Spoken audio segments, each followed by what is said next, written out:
Good morning, everyone. My name is Josh Kohut. I'm at Rutgers University, and I'm very excited to be joining you this morning on a discussion about a very important topic, something that's near and dear to me and a lot of the work that's being done in the region, and very relevant to many of the sessions that have already been discussed, and certainly the session tomorrow. To set the stage for this discussion about innovative technologies, I wanted to take a step back and sort of think about a global challenge that we are all part of. And that is this challenge to provide food, water, energy, and economic security to a growing population, a population that's growing rapidly, particularly in the underdeveloped countries.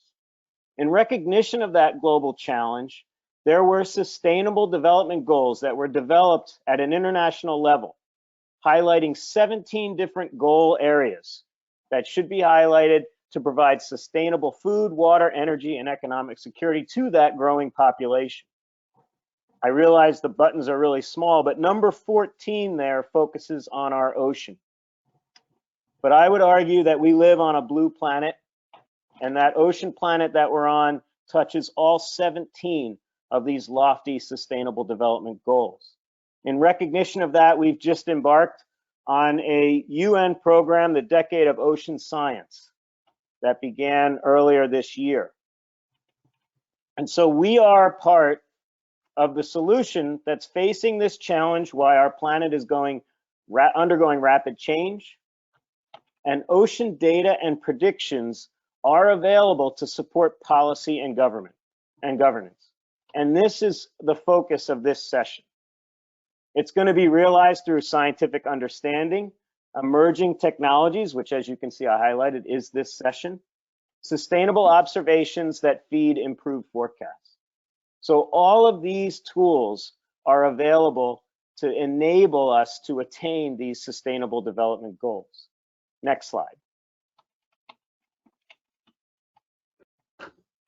To do this, and what we are going to focus on today, are different technologies, innovations that can inform science-based planning, how better observations feed into better models, and those models are products that allow us to make actionable and informed decisions about our oceans.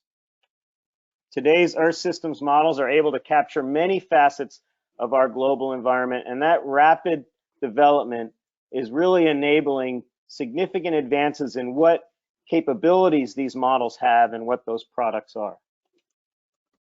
Science-based decision making is provided with guidance from these models. There are groups that are already using these models to inform decisions. And if we come up with effective communication methods, we can ensure that these tools are available to those communities that can benefit from that information. Next slide. This is not new. There are many platforms. This is something that was put out by the Global Ocean Observing System, or GOOS, a few years ago, where they actually made a report card of the different observations and platforms that are out there. And it's pretty impressive. 86 countries involved, almost 9,000 platforms at that time. Many different variables being addressed by these different technologies. A lot of different types of platforms that have extended beyond satellite or other remote sense systems to novel in situ measures. Also expanding to different types of measurements beyond some of the more traditional physical measurements. And so this is opportunity. And what we want to do with this session is to give some examples of the technologies, as well as case studies of how these technologies are actually informing planning and governance activities in these different areas. All of the sessions that have been part of the forum this week touch on this topic, whether it's climate-induced change, ocean justice, offshore wind site planning, fisheries. All of these topics are integral to the assessment of what can provide data, what data is relevant to be provided, and how can decisions be made from these data. So the next slide gives an outline of the session. We've divided the session into two parts. The first part is to introduce some innovative tools and technologies. These will be 3 10-minute presentations from 3 of our panelists. We ask that you reserve questions in our 10-minute Q&A that follows specific to technical details in what's presented, because then we want to get to our second part of this session, which will focus on those particular case studies. These are examples of how this process from innovative technology to additional data source to an actual planning or policy activity is made. And there will be 4 presentations under that topic. And then we'll conclude the session with a larger panel discussion where we invite all of your questions of the panel.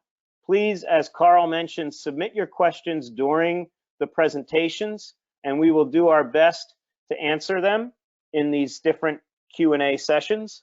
Also, we will be certain for questions that go unanswered to share those with your panel, with the panelists, so that they can follow up.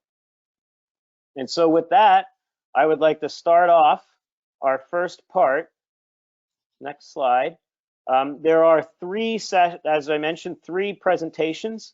The first presenter is Dr. Matt Oliver, who is a distinguished professor at the University of Delaware. I will turn it over to you, Matt.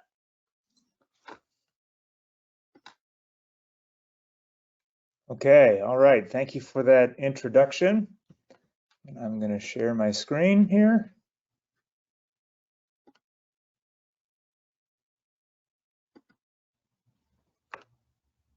All right, good morning, everybody.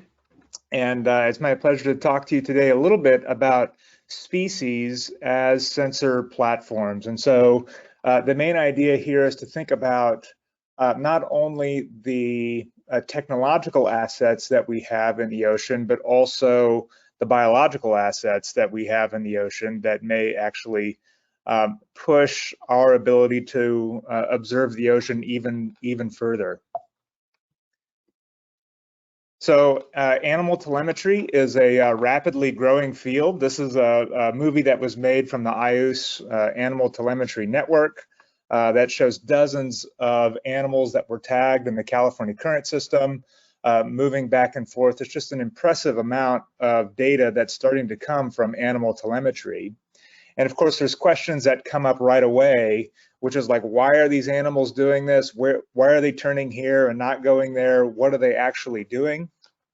And so this sort of research is powered by one of the basic technologies. Now they're basic, but they continue to develop, which are satellite tags. And these satellite tags are tethered to the animal. Here's a picture of one right here that's tethered to a shark in Delaware Bay. And they either directly communicate to satellites when they come to the surface, when the animal comes to the surface, or they actually record information, pop off later, then communicate with the satellite. And what we have here on the right is just an example of 2 other sharks that were tagged in the mid-Atlantic. B is a blue shark, M is a mako shark, as they interact with sort of this dynamic system here where you see, here's the Gulf Stream out here, and here's the cooler shelf waters on the interior. And so there's all kinds of ecological questions that come up, like why are these things going where they're going? There's another way to tag animals, which is quite common, which is an acoustic tag. So this is an internally or externally implanted tag, which then emits a sound, a coded sound that is unique to that individual. That sound is then picked up by a receiver, and then those receivers can either be directly linked to a satellite, or you can go out and download them, and you can determine where these animals are going. Now, this requires a network of receivers to determine animal location. So this is just an example of a receiver network that has been out here maintained by Dwayne Fox and others at Delaware State. And so animals that are tagged with this technology will move through these areas, and you can, whether they be sand tiger sharks or striped bass or Atlantic sturgeon or whatever they might be, you can come through and you actually can get the distribution of these organisms. Now, these two types of studies that I just mentioned, the acoustic and the satellite studies, are growing quite rapidly. So here's a nice review by Hussey et al. In 2015 that shows that the number of studies of both acoustic are growing quite rapidly, and also satellites, and also where they're taking place.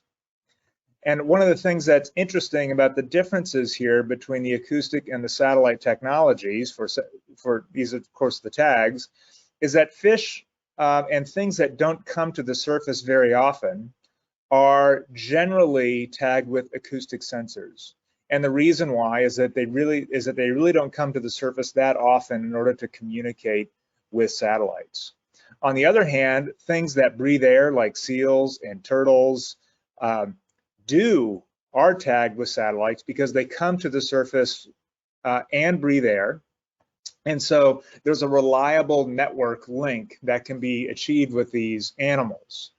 And so that leads us to sort of a really interesting possibility here, which is, can you take these animals that are coming to the surface regularly and actually attach oceanographic sensors on them? And so the dynamic of the question changes from, wow, look at where these animals go, where are they going? How can we understand the ecology and the oceanography that they're interacting with, to now the animals actually being a platform themselves to give us data back about the ocean. And so the figure on the right here is a picture of a seal with a CTD tag attached to it. And the idea is that this seal goes up and down and actually sends that information back, which then can be recorded and uploaded to data distribution centers. And these data distribution centers now have the opportunity to take this data and assimilate them into ocean models. And in fact, the number of CTD profiles keeps going up and up and up. This is from the NEOP CTD public data set. It's just amazing how many profiles that you can see. But you'll notice one thing about this, which is that they really are dominated in mostly these polar or cold water regions, and not so much here in the Mid-Atlantic Bight. And the reason for that is that most of these CTD tags are attached to mammals that are coming up and down quite often. And so there's a big hole here in the Mid-Atlantic where we would possibly like to push these technologies. And so Aaron Carlisle and I, who's at the University of Delaware as well, have a project now where we're thinking not of using seals, but of using two shark species that actually surface quite often in our region. The first is a blue shark here on the left, and the other one is actually a juvenile great white shark. So one of the things that has happened is that the white shark population has increased quite a bit, and so there's a lot more juvenile sharks actually patrolling the coasts. That's these white dots here, and these yellow dots are surfacings by blue sharks. This data was given to us by Curtis et al. And from Braun 2019. These are all tagged in the Mid-Atlantic. And this black box here is the domain of what's called the Doppio model. It's a data assimilative model run by John Wilkin at Rutgers University for maracus that assimilates data. And the goal of this project is to treat these surfacing animals, these sharks in this case, put CTDs on them, and then feed data into these models. Now, the type of data that you can get from juvenile white sharks, this is a juvenile white shark, pretty much looks like this. So this is now depth on the left-hand side and time on the right-hand side, and you can see the shark profiling up and down. It doesn't always do it, but when it comes to the surface, there's an opportunity to actually send data back. And the same thing here for blue sharks. These ones are now profiling down to 600 meters over here, far deeper. So what's interesting about this is that NOAA has invested quite a bit in something that's called the Hurricane Glider Picket Line. And this is a row of deployed gliders sort of every year that wants to get out ahead of hurricane systems in order to send back CTD profiles or temperature and salinity profiles to hurricane models so that they can be assimilated, so that they know something more, not only about its track, but also its intensity. And so these picket lines are set up every year in advance of hurricane season.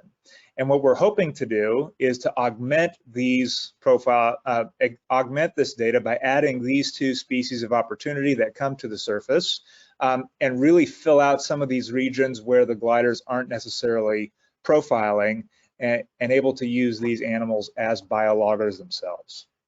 And so with that, I'm just going to say thank you very much. The name of one of the labs that I run here is the Ocean Exploration Remote Sensing and Biogeography Lab at the University of Delaware.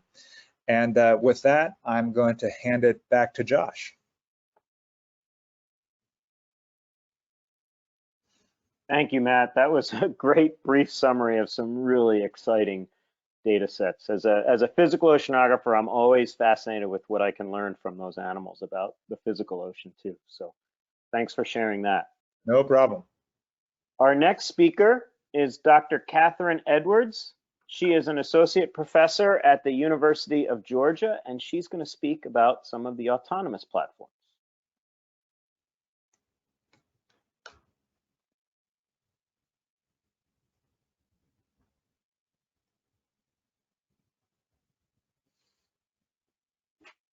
Here we go. Thanks so much, Josh and Grace, for the invitation to join the group today and talk about some cool stuff going on in the community. So today I'm talking about autonomous tools and technologies, about the platforms themselves, but let's get real. What I'm really talking about is how we play with cool toys. So I'll go through a little bit of an overview of some of the toys we use. It's not an exhaustive list. And think a little bit about the opportunities, particularly for fisheries management, that these technologies lend. In general, autonomous underwater vehicles can be kind of categorized into two big buckets. One is surface vehicles that use either wind or wave power to move around at the surface. And the other broad category is underwater vehicles, which take a variety of shapes, forms, and sizes. I'm going to focus in this presentation on underwater vehicles for their opportunities for fisheries management and fisheries science. And within the category of underwater vehicles, they broadly fall into two more categories. I'm going to distinguish propeller-driven technologies from buoyancy-driven autonomous underwater vehicles, also known as gliders. So propeller-driven vehicles come in a range of sizes, from something you could pick up yourself and walk around with, like a suitcase, to things that take 2 or 3 people or a crane to put in. They can operate in a range of depths, from water as shallow as a few meters to water as deep as 6,000 meters. Depending on their size, they have really flexible and high capacity payloads. The larger the vehicle, the more room you have to work with. And so you have the opportunity to pack in more batteries or more sensors that use more batteries. And in general, because they use propellers, they can move pretty fast. Top speeds on these vehicles are often on the order of a knot or 2.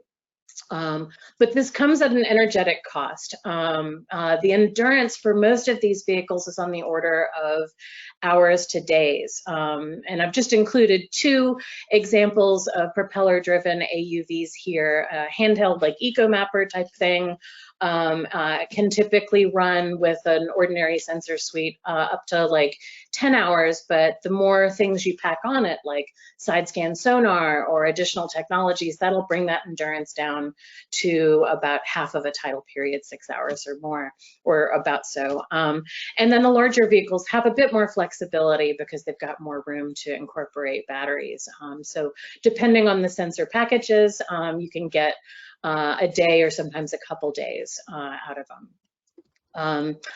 And then buoyancy-driven autonomous underwater vehicles, are known as gliders, is where I'm going to focus most of my attention. These move by changing their buoyancy and center of gravity, by sucking in a small amount of ballast water to make them heavy relative to the water column, and moving a battery back and forth to make it go down, and then reversing the process to go up.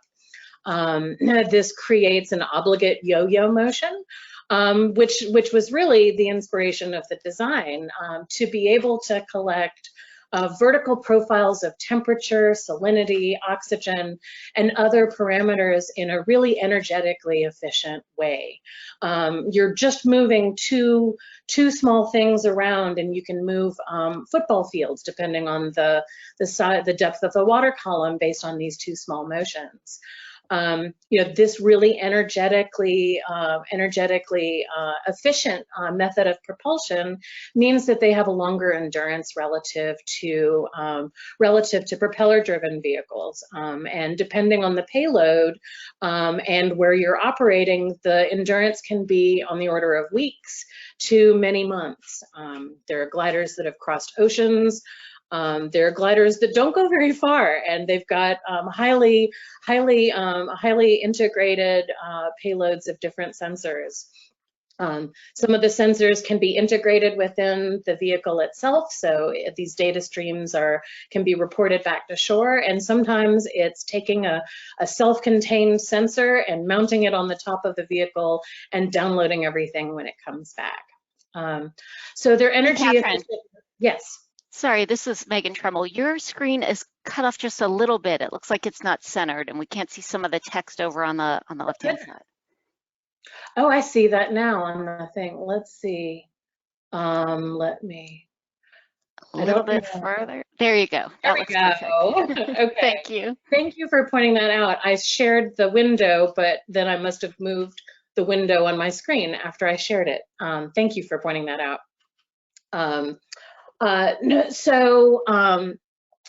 There's a combination of sensors you can put on these instruments. The energetic efficiency of the units means that they can last longer, but this comes at a cost of the forward speed of the vehicle, typically on the order of half of a knot. There are ways to be able to deal with that. What I'll make a point today to talk about is one benefit, particularly for fisheries management, is that it's a relatively quiet platform. There aren't propellers buzzing around. And so it can make for an attractive platform, particularly for acoustic data collection. And my argument here is that, collecting different kinds of acoustic data in the same location as you collect temperature, salinity, and other environmental data increases the worth of the combination of the data sets. It's the sum is greater than their parts. The total is greater than the sum of their parts. You've heard a bit about acoustic telemetry and how it's used for monitoring habitat use and migrations. There's a lot of extensive receiver arrays in marine protected areas, and the thought is attractive of being able to put some of these technologies onto gliders where you can collect almost incidental data about what fish might be nearby. And then work with a network of fisheries scientists to say, hey, I heard grouper number 46239 or this tag ID. And not only do we know where that animal was, but we can provide environmental data to provide context for what that animal might be doing, also to interpret what those detections of that animal might be. So when I give public talks about acoustic telemetry, one of the problems with acoustic telemetry drives a parallel to the hunt for Red October. When Sean Connery was diving the sub underneath the picnic line to avoid detection from the good guys at the surface. And part of that is because sound propagates, sound speed depends on properties of the water, on the temperature, the salinity, and the depth. And rays of sound that you send out from the good guys at the surface or from a fish may not be directly measured, depending on changes in sound speed. So just as Sean Connery can hide in certain places and not be detected with acoustics, there's a lot of places that may be harder to detect using your glider, where you might not be able to hear that tagged animal. And one of my interests is understanding these patterns in space and in time and being able to take advantage of them to understand and interpret the data. Passive acoustic data is also an easy thing to collect on gliders. You can put instruments on the top of the glider as shown in the upper pictures, or they can be integrated into the glider itself. And some work in the Gulf of Mexico here shows that basically you can, this is work where they had gliders fly along a pipeline in the, on the West Florida shelf, and they were able to map how much sound was detected, red grouper sounds detected per minute as a function of space, and map it out by seasons. I mentioned that gliders are energetically or quiet platforms, but they're not quite as quiet as we hope they are. This is a hydrophone measurement from one of my gliders, and the sound of it moving its internal pumps is something that we need to account for in smart ways, because sometimes it could mask the sounds of fish behind it. Echosounders are another really attractive thing to think about gliders. They can be integrated into the bottom pucks of the gliders and set in an angle that matches its downward slope. And you can get example echograms, like shown here in the lower left hand, that show faint and discernible background noise, but also these congregations of biomass. And along these profiles in the West Florida shelf, it's kind of a cool story. They were moving the glider along the gas pipeline where animals were tending to aggregate. And every now and then the glider would get pushed off, and they might, like in the panel B here, see some more aggregation, some sound that indicated activity from animals. And when they went back with side scan sonars, they were able to find some unmapped hotspots, unmapped outcroppings that were definitely used and attracted animals that weren't understood before. And one of the things that this collaborator, Chad Lemke, and several of us are interested in is not just one of these platforms together, it's the combination that can really be helpful on a glider, where you can use the Echosounder to get at biomass, you can use the passive acoustics to understand some of the activity, and you can use telemetry to understand the identity of who might you be around and who might you be seeing. And I'll wrap up here with a little bit of a look at how, you know, we talked mostly about the gliders, but I want to point to the fact that these instruments can work together in an integrated way, where we can build networks of robots that can collaborate and work together to provide even more information to us. And this is a project I'm currently working on with a group of engineers, one of whom has designed and built these robotic fish that use not only gliding motion, but they have a bio-inspired fin motion with their tails that helps them move like real fish. And this network of gliders together with robotic fish, the gliders can provide integrated acoustic receiver data as well as localization. And our goal is to use input from fisheries managers to drive this multi-level planning tool, where we can get estimates of acoustic range from this combination of robotic fish and tagged animals. We can task all of them according to probabilities of likely hotspots and use real-time information to guide the search strategy. And more information makes the system more intelligent, bringing in more partnerships with managers at Grace Reef National Marine Sanctuary and elsewhere helps us further guide the likelihood of where we're able to sample. Thanks so much. I appreciate your attention. Awesome. Thank you, Catherine. That was an awesome summary of a lot of activity and a lot of effort. Really appreciate that. Our final speaker in this first part of our session today is Dr. Ruth Perry, who is a business environment advisor for Shell Renewables and Energy Solutions. And Ruth is going to share with us some different types of platforms that are platforms. Hi, thanks, Josh. Thanks for having me today. Let me make sure I get the right screen up. Yes, we can see your intro slide now, Ruth. Okay, perfect. Great. Well, thank you to the Mid-Atlantic Committee on the Ocean and to Marco for having me today. It's really great to come and speak to you from the Gulf of Mexico. And I'm going to switch a little bit on our topic from what Matt and Catherine talked about to talk a little bit more about platforms of opportunity.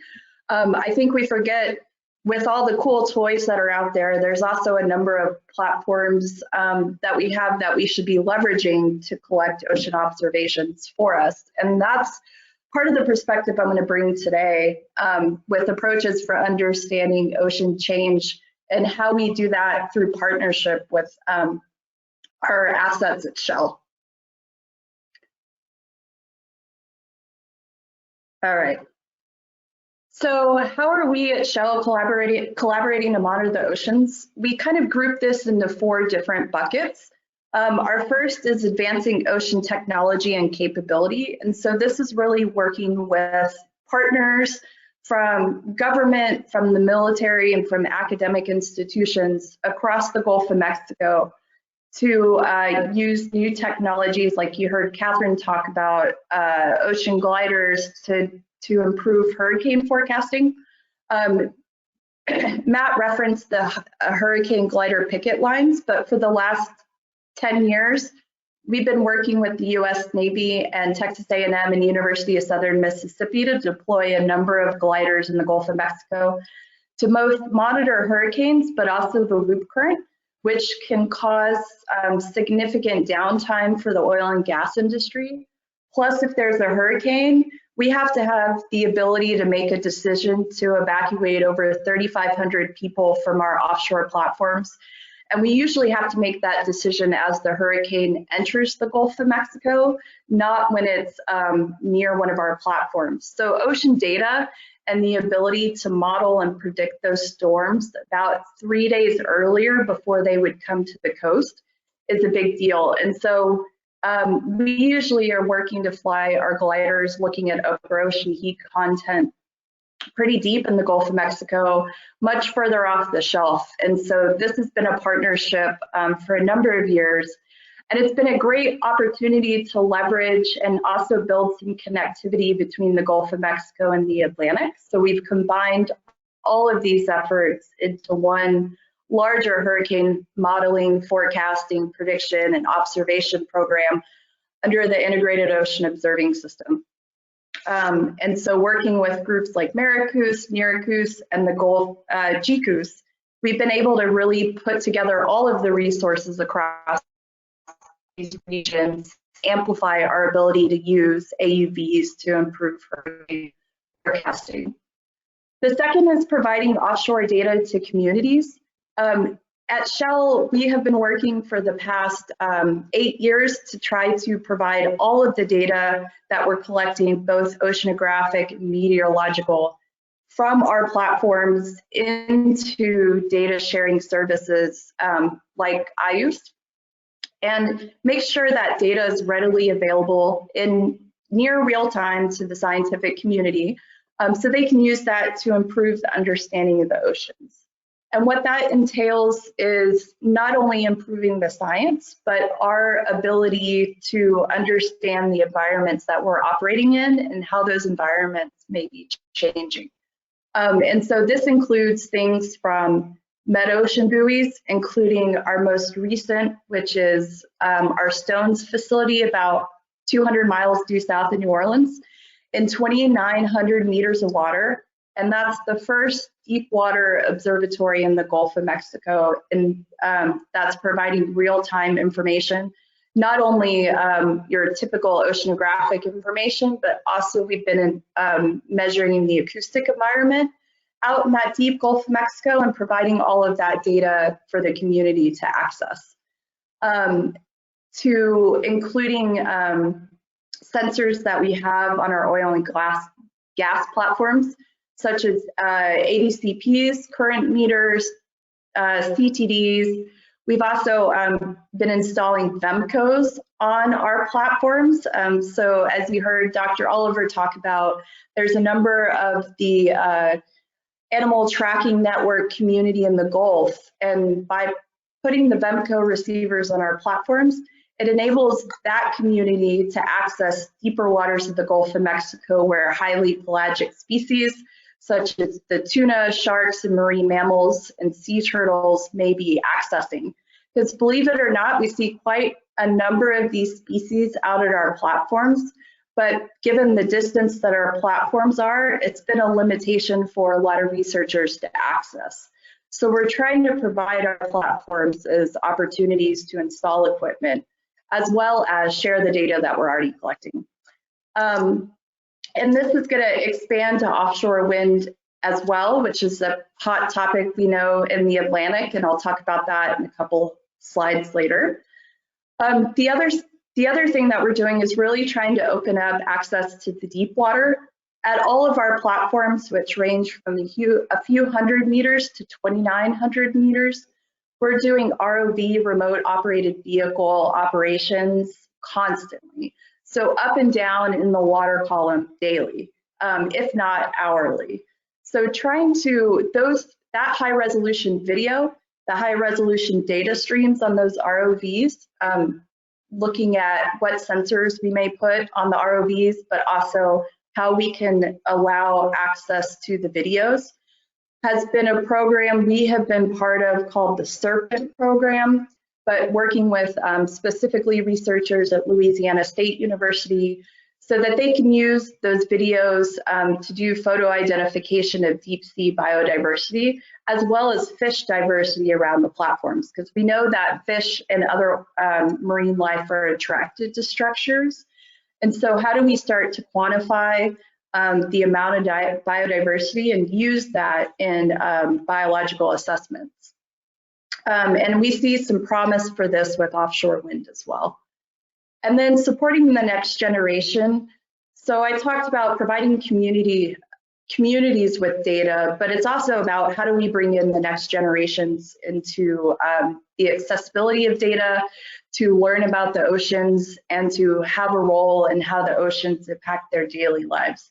So this ranges from anything from innovation of new technologies such as the Ocean Discovery X Prize that focus on rapid seafloor mapping, to coastal restoration and resiliency, to supporting K through 12 education. So those are kind of a broad spectrum of what we're doing at Shell, and we try to apply these in all types of our offshore energy projects, whether that be oil and gas or offshore wind. So as everybody knows, the Atlantic is changing, and the energy system that the US would like to see is changing. And I think this opens up an opportunity for uninterrupted multi-decadal observations of the ocean to really consider platforms of the future and how do we leverage this changing offshore infrastructure to really monitor the oceanscape and how it's changing. So the emphasis on climate and renewable energy provides opportunities to do this. And you can imagine the thing that I hear the most in the Gulf of Mexico working with scientists is if we would have done this 65 years ago, we would have had a 65-year record on our platforms, right? But oil and gas infrastructure is mature. It's not going to move, and there's not going to be a lot of new infrastructure in place. In fact, we're on kind of the end where we're decommissioning quite a bit of that infrastructure. But here we have opportunity with offshore wind to really think about how can we innovate the infrastructure to serve as platforms of opportunity for ocean observations. And so just to consider, getting a little bit of feedback, so I'm not sure if it's on my end, but just to consider thinking about this and the thought leadership for how we can develop new ocean observing models and build the partnerships to focus on collecting those observations. In the Northeast, in New England, the wind energy projects, including one of Shell's joint ventures, Mayflower, is going to be in a gridded structure. So you're going to have a pattern of how those turbines are laid out. And those turbines are going to be 1 by 1 nautical mile apart. And so when you're talking about scales of oceanography, depending on the scales that you're looking at, whether it's biological or physical or chemical or geological, it offers up an opportunity to think about how can we utilize this as a grid of platform infrastructure that we can instrument to improve our ability to collect observations, not only observations of the ocean, but do so in real time. And so I look at this as an opportunity. And then in addition to instrumenting the platforms, how can we use our autonomous technologies to supplement the areas that are either around our in situ sensors or within these types of layouts. And so this provides, a range of different types of sensor integrations and packages to think about, whether that be ocean currents, certainly salinity, temperature, pH sensors are evolving. You'll hear about eDNA applications. Acoustics is another thing, the ability to be able to detect marine life and how they may be moving and communicating within these areas. So there's a whole range of opportunity here that we can think about how to utilize these platforms of opportunity. And we know that the environment's going to change with the introduction of new structures. And so I just wanted to emphasize, the diversity of opportunities that we have with these platforms. And it's not only below water, but above water as well. And so really just trying to think about this integrated ocean observing platform, not only at the national and regional scales, but even the localized scales with offshore wind. Kind of the emphasis we've been taking on how we innovate ocean observations. And we look forward to hearing more with this forum, but also working with scientists such as my fellow panel members to really improve the amount of ocean observations we're able to collect by utilizing platforms of opportunity. So thank you, Josh, and thank you for your time. Thank you very much. So those 3 presentations really hit on some very innovative technologies, thinking about platforms maybe in a different way. The first presentation, thinking about the animals in the ocean themselves as platforms, autonomous robotic systems as platforms in our second talk, and then third talk, even thinking about ourselves and our role in the ecosystems as platforms of information. And so I thank all of those first 3 speakers.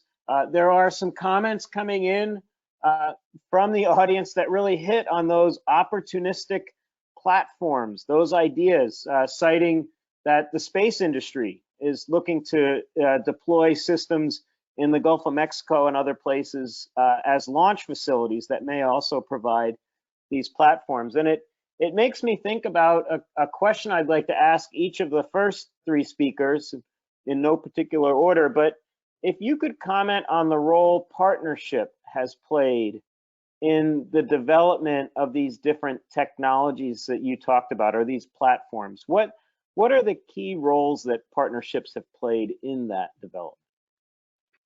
I'm happy to go first, Josh.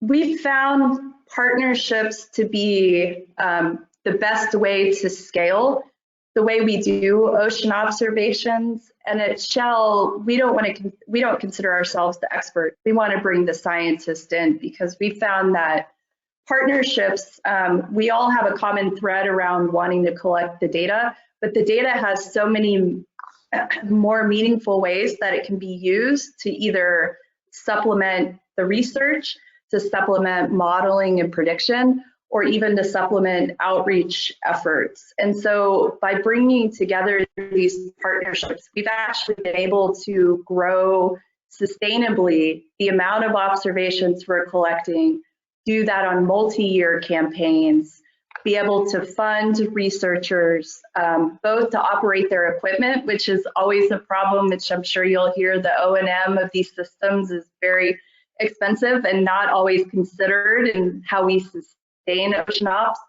So we've been able to contribute to all of this by kind of piecing together skill sets, equipment availability, and access to our platforms, for instance, but also access to ship time.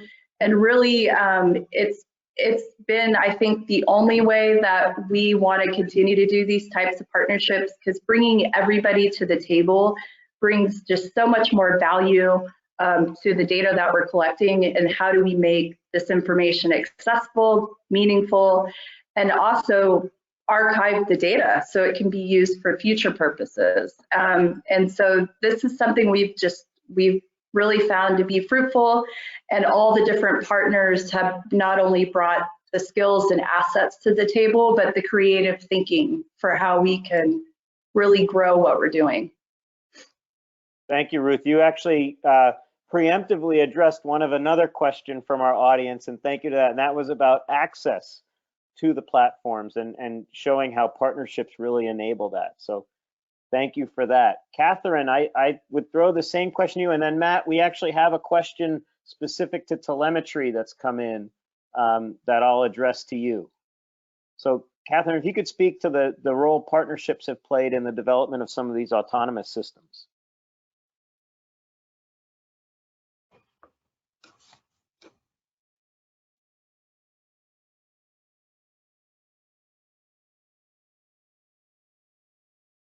Thank you. I was having trouble unmuting. Now I've been released.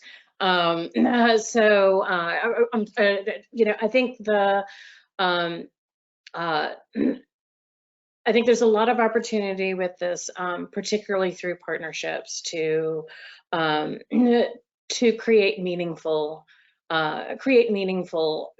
change, and have something that's driven by actual needs of the stakeholders, right? Particularly with autonomous platforms and cool technologies, the temptation is to give in to the toys and think less and think more about do what you can do, like, oh, we can show off, and do less about what's needed. And so I think it really drives, I think it calls for innovation based on what are the actual needs and how can we facilitate those. And it's through these kinds of interactions and through close partnerships that you're actually able to have those conversations. Thank you, Catherine. And Matt, there was a question about telemetry, and I'm looking off so I can read the question. This came from the audience. Could the telemetry tags or acoustic tags that you used or that you described be used to monitor real-time whale presence or migration? If yes, could you please talk more about it and provide any resources that might be shared for people to learn more?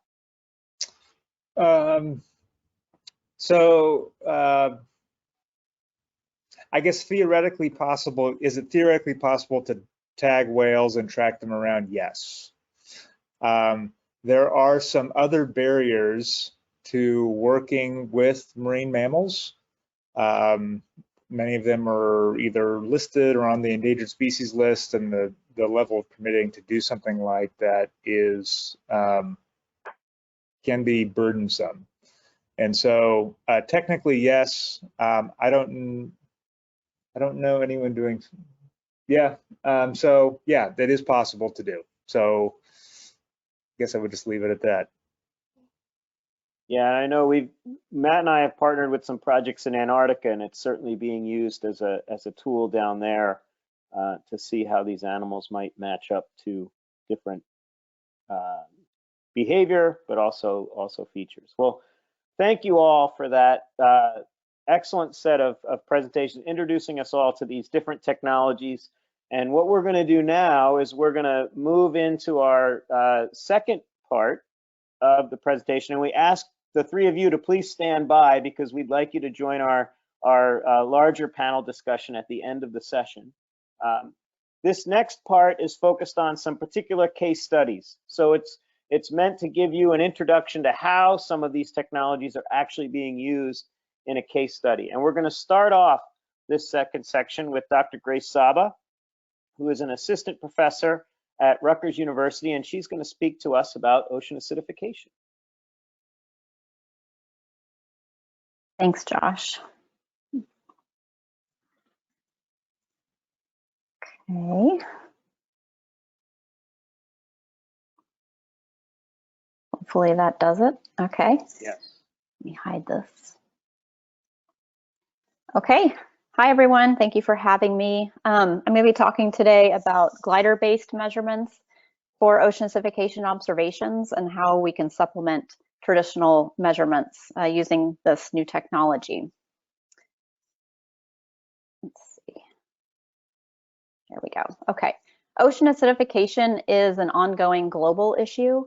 It's caused by rapid increase of atmospheric carbon dioxide, or CO2, and the ocean absorbs that. The ocean absorbs quite a bit of that atmospheric CO2, and what happens is once it does that, it causes complex chemical reactions that act to increase seawater CO2 and ultimately reduce pH in the ocean, as well as calcium carbonate saturation states. And that means that these calcium carbonate is what's used by a lot of marine organisms to build their shells and structures. And you can see these trends in the right figure showing the increased atmospheric CO2 in the red, and then that's causing the increased seawater CO2 here in the green, and then a reduction in pH in the blue.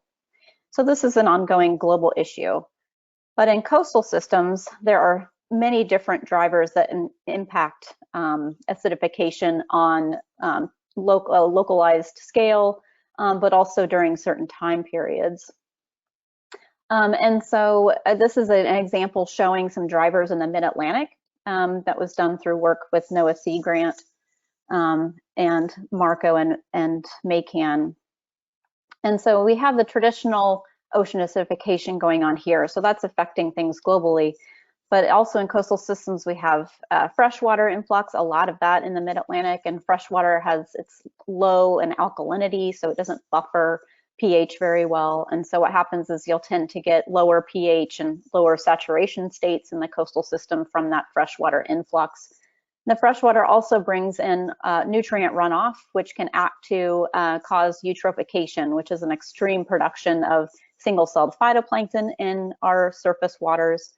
In the surface, that actually acts to increase pH because the phytoplankton will, they use CO2, so they take it out of the water, and it actually increases pH in the water, in the surface water. But then once all that material dies off and sinks, what happens is there's high bacterial respiration, creating high CO2 and lower pH in the bottom water. So it can cause acidification in the bottom water. And then through seasonal upwelling events, that high CO2, low pH bottom water can get upwelled into the nearshore surface waters. So there's, through all of these different processes and highly dynamic drivers here, you know, our region is characterized by extremely high variability and complexity. So we have to measure that, and that's a really difficult thing to do. Okay, so traditional ocean acidification monitoring platforms have been these surface buoys that have pH or PCO2 sensors on them. And then we have vessels that have flow-through systems now that can measure CO2 in the seawater, but also new ones that can measure total alkalinity in the seawater. And then we have this traditional water sampling based on cruises, so going on vessels and collecting water, and you can do depth profiles with the collecting water.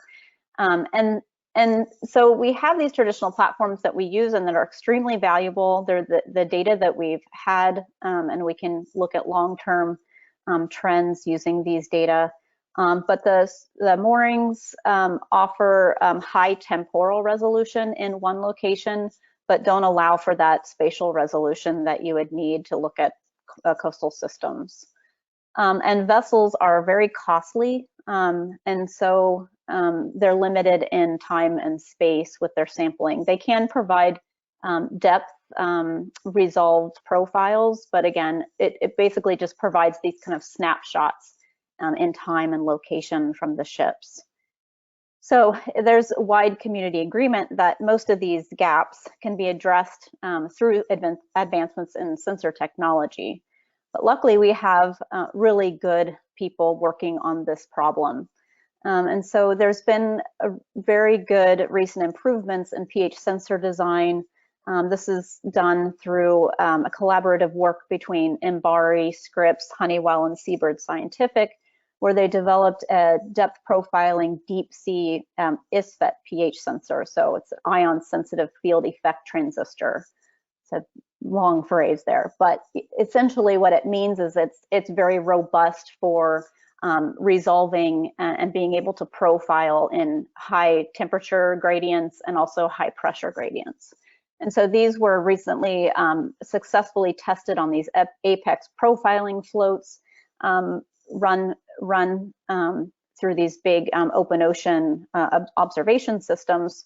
And so they're good, really providing this really good vertically resolved oceanification data in these open ocean systems. But what we really need in coastal systems are these, new technologies that are cost effective that can provide similar data in these shallower coastal systems. And so that's what we've been working on. And so we were funded by the National Science Foundation Ocean Technology Program to develop and integrate that same deep sea ISFET profiling pH sensor into a profiling glider that Catherine explained in her presentation. And so we were able to do that. We worked with Seabird Scientific and Teledyne to integrate the sensor. It's integrated with a pump CTD and then integrated into glider payload bay. And then we were able to do some tests and get really good accuracy of that pH sensor in the Mid-Atlantic system after weeks-long deployments. So we proved that we were able to do that. And now we were recently funded by the NOAA Ocean Acidification Program to really kind of apply that technology. So we're demonstrating the ability for this technology to collect this high resolution measurements of pH in near real time for application of autonomous regional scale OA observations. And so I kind of have an asterisk here by the pH because while the glider directly measures pH, because it has other sensors on it, like CTD, we can use salinity to estimate total alkalinity using highly conservative salinity total alkalinity relationships in our region. And so we can fully resolve the carbonate cycle and that allows us also to estimate things like the saturation state of calcium carbonate that is important for calcifying marine organisms. And so that's what we're doing now. We're able to kind of scale up the applications to do glider deployments in the full US Northeast Shelf, including the Gulf of Maine. So what are we doing with these data now? I'm just going to provide some examples here. So the first one is that we're providing seasonal data in critical habitats. And that first allows us to understand the baseline and the climatology of OA conditions on a seasonal scale for the first time. And this is depth resolved as well. You can see these are cross-shelf transects off the coast of New Jersey, done in each season past 3 or 4 years ago. And we're looking at the profiles here on the right. And what you can see is in the summer is when we tend to see this lower pH in the bottom water, again, caused from that high respiration activity in the bottom water. And, we can map out where we're flying through these very important commercial habitats. This, for example, is just showing habitat space for the Atlantic surf clam and the Atlantic sea scallop. And we can kind of see, what are the conditions when they're spawning and things like that. So it becomes really important to figure out what are the conditions and how are they related to their life cycles. And now we're actually able to start identifying the drivers of regional ocean acidification, which is really important to understand and model that dynamic. And so this is just an example. So we actually just had these 2 gliders out. This was our winter deployment. We just had them out last month, or actually in February, March, sorry. And so you can see for pH that chlorophyll is a pretty strong driver of pH. whereby where we have high chlorophyll, we see higher pH. And that's really related to the photosynthesis, where again, the phytoplankton are removing CO2 from the seawater, and it's acting to actually increase that pH. Saturation states of calcium carbonate, which in this instance, it's aragonite, which is a form of calcium carbonate, are actually driven by different processes. They're mainly driven by temperature and salinity. And so really it's the mixing events that occur on the shelf that we're now seeing that's really driving these saturation states. So this is showing the same profiles from the recent deployment. The black arrows are showing where we had some nor'easters, and that causes downwelling effects on the shelf. So you get these winds that push the water off shelf. And then the magenta arrows are when the winds switch directions. And so what happens is we kind of see the sloshing effect, where we see these higher aragonite saturation states shifting onto the shelf. And that's because it's really driven by this warmer, saltier water that's sitting off shelf that's influenced by the Gulf Stream. So we're able to really pull apart now what's causing the drivers for both pH and saturation state in our local system, which is really important in modeling that going forth. And so we're also working on using these data to optimize an ecosystem biogeochemical model that resolves carbonate chemistry. And so the glider data is being used to evaluate and constrain parameterizations for these models, and that will give it utility for regional OA analysis and forecasting. And then that modeling will then enable analysis of the persistence of observable ocean acidification signals, transport pathways, and these will be key indicators of how representative the glider-based and other observations, so vessel-based and moorings, are of the wider OA state of regional waters. So what's next? Scaling these glider-based OA networks is really what we're aiming for at both the national level and the global level. These images are just showing glider tracks that are in the US, but then also at the global level. And scaling these up, use with gliders integrated with pH sensors will I guess by orders of magnitude, many orders of magnitude, scale up the information we have on carbonate chemistry in our ocean. So this is kind of where I'm hoping that we go next. And that's it. So thank you. And I want to just shout out to my two project teams here, for the NSF technology project team and our ocean acidification project team. So thank you very much. Thank you, Grace. It's really exciting to see what you can garner from these different missions, combining all these different data sets. Yeah, it's been an exciting few years.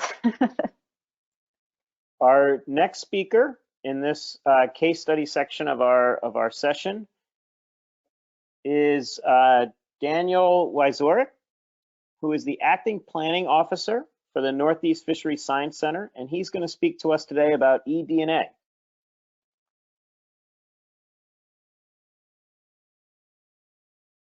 You're still muted, Daniel.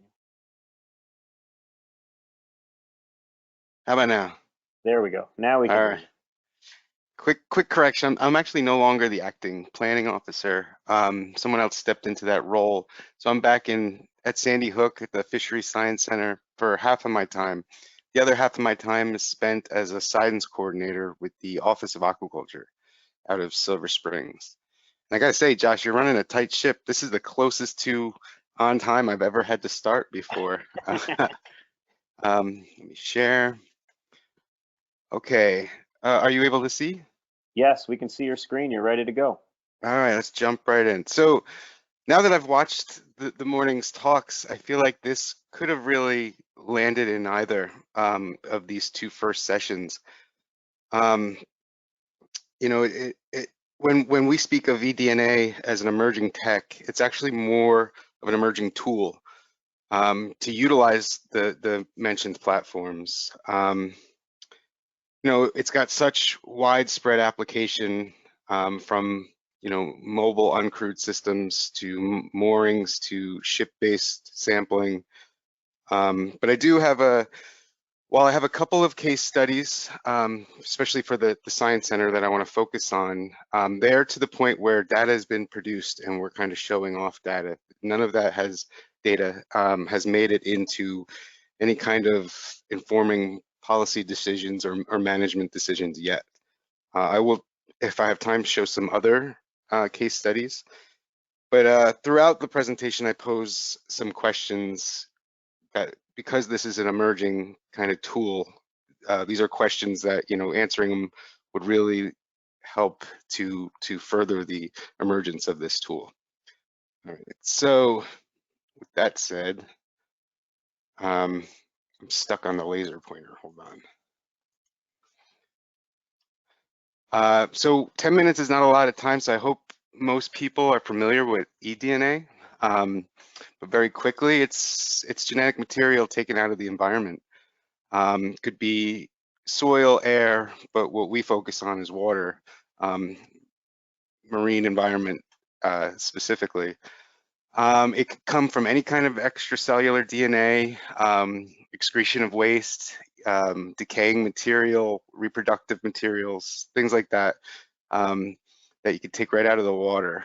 Then you sample, preserve, extract, amplify, sequence, and then you could categorize through multiple methods, which I'll get to. This one's kind of out of order, but so the great thing, the largest amount of potential that we are seeing in environmental DNA is it's possibly cheaper, faster data access than traditional methods.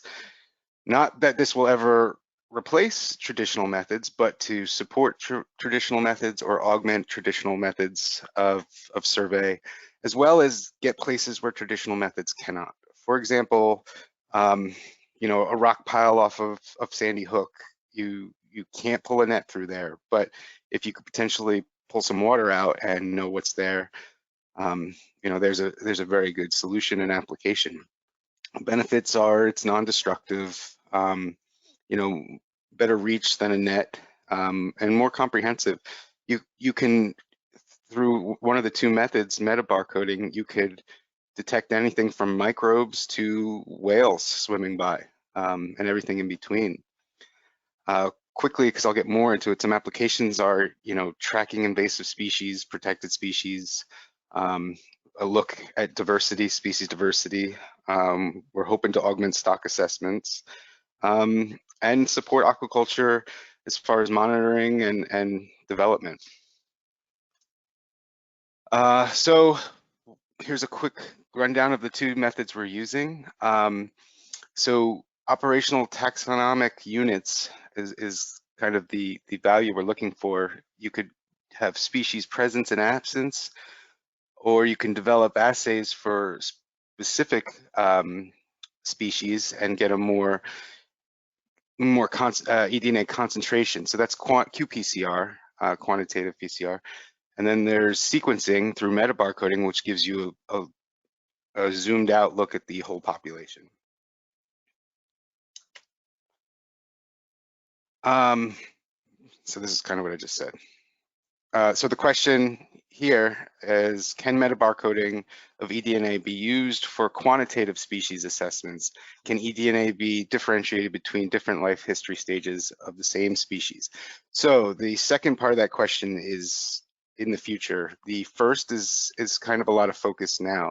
You can get a relative abundance based on reads through metabarcoding, but to get quantitative, a lot more work needs to be done. And the reason, we would like to see it done with metabarcoding if ever possible. It's a faster, easier method than focusing in on one exact species.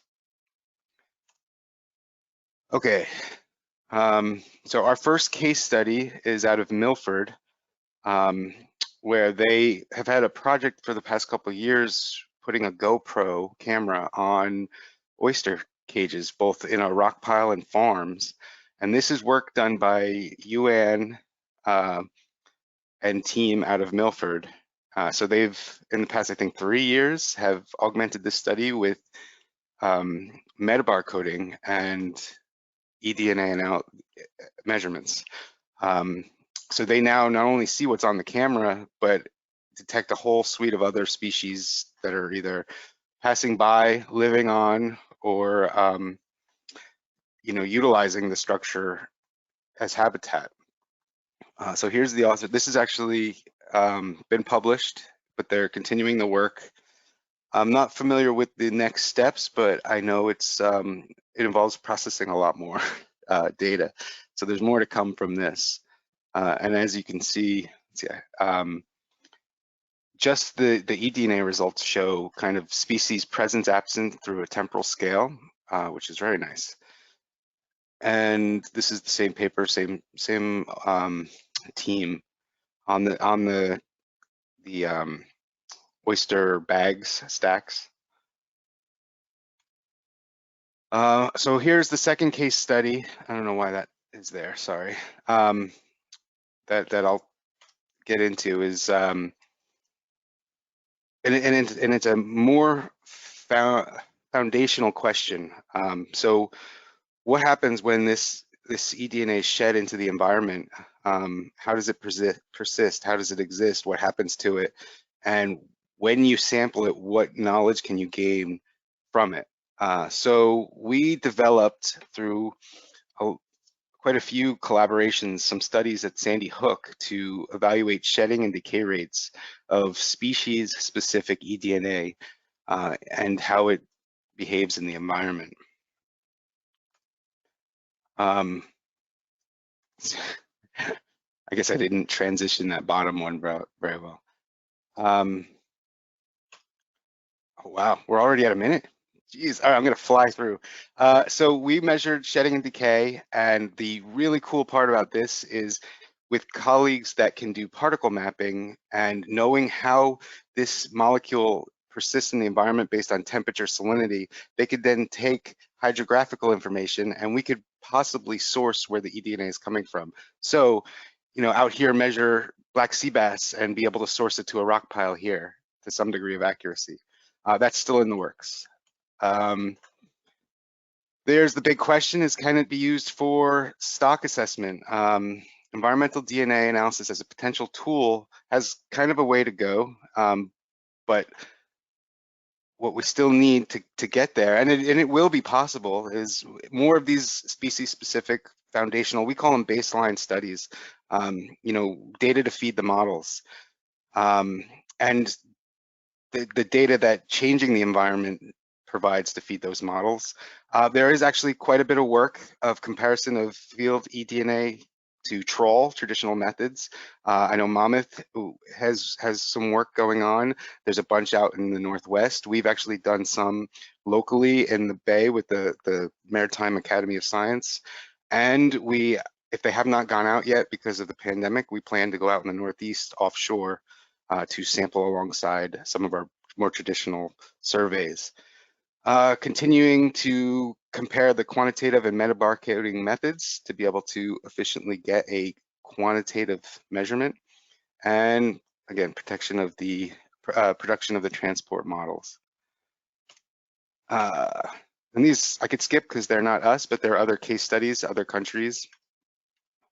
So detection of pathogens is a big one. Detection of protected species, all those presence absence applications, really you can find a place for them anywhere. And when you pair this kind of technology with the platforms mentioned, it's just another data stream. And some work has been done for uncrewed systems using these out, I think Mbari also, and UC Santa Barbara. And the last thing I'll mention is the new S&T, the Science and Technology Focus Areas. Omics is on the list, so NOAA Fisheries is developing a strategy that a lot of this will be part of. And I think we can skip the summary, but I'll leave it up. Oh, that 10 minutes goes by fast.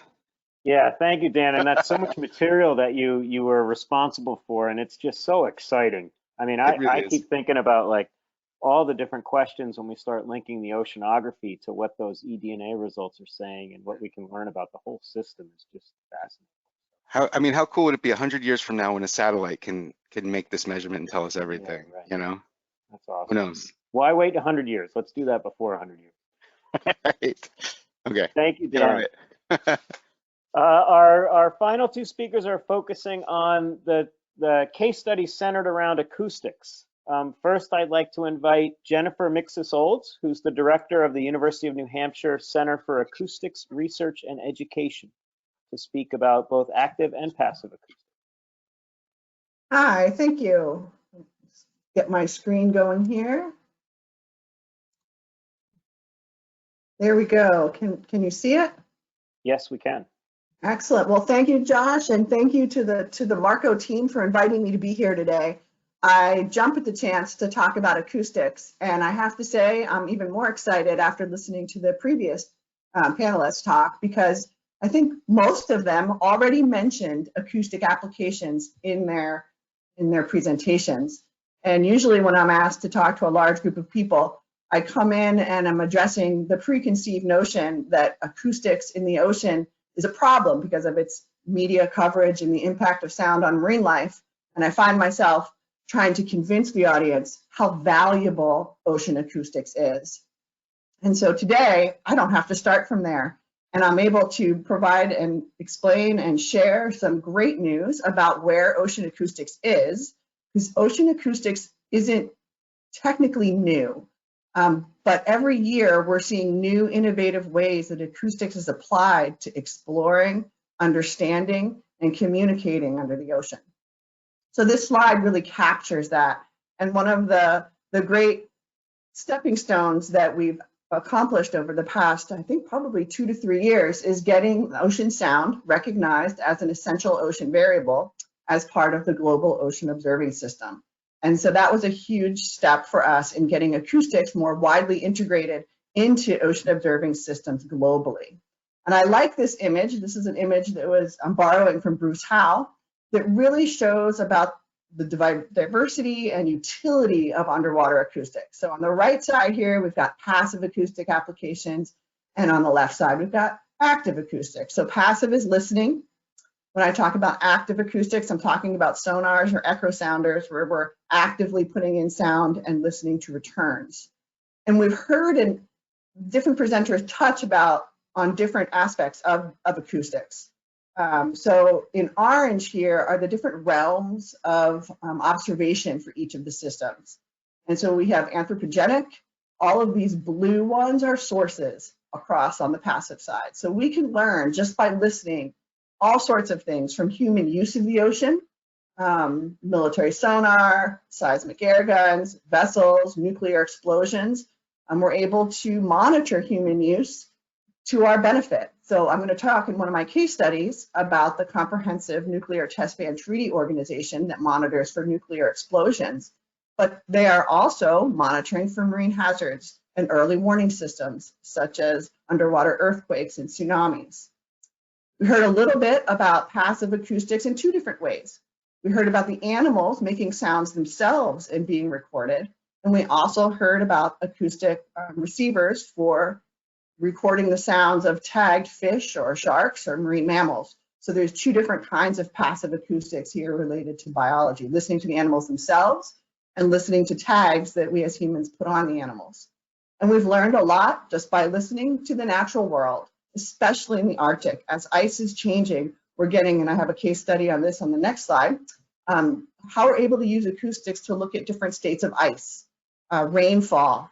Measuring ocean precipitation is very difficult at the big ocean, and getting rain inputs really impacts climate models. So that's an important thing that we're getting with passive acoustics. And we're going to jump over here to the active side. Active acoustics in systems is key for understanding ocean temperature. So heat content and currents with tomography. One of the things that new innovative ways that we're using active technology is for communication and navigation. So essentially every receiver out there becomes an underwater GPS receiver. And so underwater communication is something that's building, and we can sort of envision a world in the future where underwater GPS is very similar to the GPS we use on our phones and on land. So if we have enough receivers out there, every source then is able to know where it is. And then we have imaging and ranging, and we can learn things about currents, ice at the surface, ice draft, biological backscatter. I know our next presentation is all about the fisheries acoustics, so I'm not going to really focus on that very much. And then we can bathymetry, of course. Everybody who's on a boat in the recreational coastal area have an Echosounder, so we don't run our boats into the ground. And then altimetry, or sea surface height. So acoustics has a role to play in the study and exploration and understanding of every one of these different applications. And so I'm going to just go over a few in detail, and maybe you've heard of some of these, maybe you haven't. Let's see here. There we go. So first is passive acoustics. And so that's essentially listening to the soundscapes. And it informs us about the physical and bioacoustic environment, everything from earthquakes to communication between fish. And I'm going to focus here on these top two panels. So the top panel is an image of the acoustic coverage of the Comprehensive Nuclear Test Ban Treaty. These are low frequency hydrophones, so we're only getting a usable frequency range from about 125 hertz and below. But you can see at those low frequencies, sound travels very far, even across ocean basins. So with strategically placed 1, 2, 3, 4, 5, I think there's 6 underwater hydrophones here. We've covered all of the Earth's oceans with this system, except the Arctic. And so this system was designed, as it is an international treaty, to look for nuclear explosion or nuclear activity. And if we look at the second panel here, on the left-hand side, we've got an earthquake recorded at one of the hydrophones off Chile. And on the right side, we've got an undersea volcano. So the volcano itself emitted its sound in the Mariana Islands, and it was picked up at 2 different hydrophones clear across the ocean basin, here at Wake Island, and another down here off of Juan Fernandez. And so these low frequency hydrophones and low frequency sources provide a mechanism for humans to really understand ocean dynamics and ocean sources that may not be even local to us. So the CTBTO is really providing an opportunity for marine safety and marine hazard notification for the community at large. So down here on the left-hand side, here's where we get into new technology.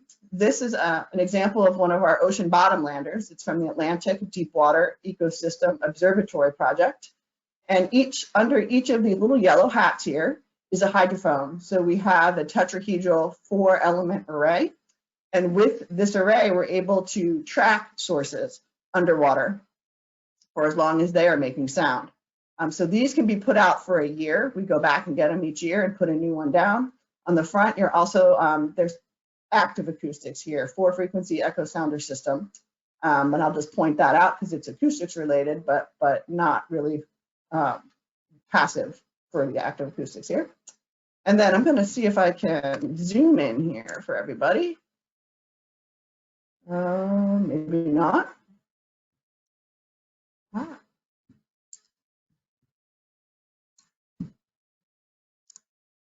Sorry, it is not letting me zoom in. But down here is what we call an acoustic footprint. So it's a ratio of sound here between 2 kilohertz on the x-axis and 20 kilohertz on the y-axis.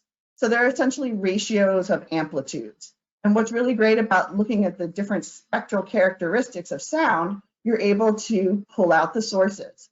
So this covers a season of soundscapes in the Bering Sea in 2009, and they're color-coded. So open water was characterized by this turquoise here. We've got ice forming at the beginning of the season, very loud, higher frequency and low frequency in purple. We've got ice melting at the end of the season in orange. We've got solid ice, the quietest time periods here in the Bering Sea, in green. We've got ice floes banging, and then in red, we've got ice seals. It's their mating season in the winter, so they're singing. And it's really great because by looking at the different spectral features, you can pull out sources and get an overall idea of what that soundscape is. And lastly is active acoustics. So again, sonars and echosounders. And what we can see here on the top is an active acoustic sensor system that is looking at monitoring ocean temperature. On the right, you'll see these blue measurements. They're the same for all four, and 4 ocean climate temperature models. You can sort of match up and see which one's most informative, looking at large scale global ocean temperature change. And I'm going to leave off here with the active acoustics down on the bottom for biology. This is an echogram with time on the x-axis and depth on the y-axis. You can see fish schools, migration of zooplankton. We can see large reflectors down here, which could be fish or whales. What's also really cool is the acoustic backscatter also provides information on oceanographic features such as internal waves and current boundaries. So there's so much that we're using both passive and active acoustics for, and I'm hoping that maybe you've seen an application here that you weren't aware of that will lead us into more conversation. And I will stop there, and thank you very much for your time and attention. Thank you very much, Jennifer. Those echograms are just so cool to look at. I've had a chance to work with some of that data recently, and man, it is just fascinating what you can learn about the ocean from those acoustic data. Our final speaker in this session, before we open it up for our Q&A, is Christian Reese, who is a research fisheries biologist with the Southwest Fisheries Science Center, and he works in the Antarctic Research Division. Christian, I'll turn it over to you. Good morning. Thank you, Josh, and thanks for some great talks earlier. It's good to finish this off. I guess I get 6 minutes before we start the panel discussion, but I'll go fairly quickly. No, we are gonna allot you your full 9 minutes and 59 seconds. I appreciate that. So thanks to Josh and Grace for suggesting to Mako to include us in this meeting. It's really interesting to be here, and also to Mako for allowing us to come and talk. Today I'm going to talk to you about how we've operationalized our autonomous fisheries survey and monitoring program in the Antarctic, and how we've embraced the autonomous lifestyle. I am the autonomous program team lead for the Antarctic Research Ecosystem Division. While my name is on the talk today, I actually speak for our division in general. Christian, so hopefully, just that your slides are not showing on the screen. No, it should. No. Let me try again. Can you send a link to share my screen again? I don't see it here.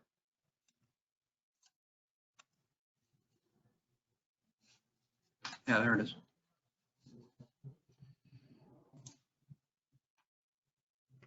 There we go. Can you see now? Okay. So yeah, we're seeing your presenter mode though. You got to swap the display. Swap it. Jeez, I thought I had this all set up from earlier. Okay. There we go. All right. So good morning, and sorry for all that.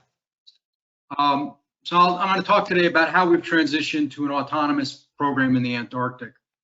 So the U.S. Antarctic Marine Living Resources Program has the responsibility to collect data on ecosystem-based management, to provide ecosystem-based management advice to NOAA and the Department of State regarding the krill-centric ecosystem around the Northern Antarctic Peninsula. And we've been conducting this research in this region since 1988, and we occupy 2 field camps. You can see them in red, where we study the life history of birds and mammals. And we've also conducted a more traditional acoustic trawl survey system around the peninsula that encompasses acoustic lines that you can see as the black lines, and then standard oceanographic stations, which you can see as the black dots. Over time, it's become too expensive, you can imagine, to continue to do this kind of work. And we've looked for different ways that we can automate this program such that we can continue to invest in meeting the management needs that we have.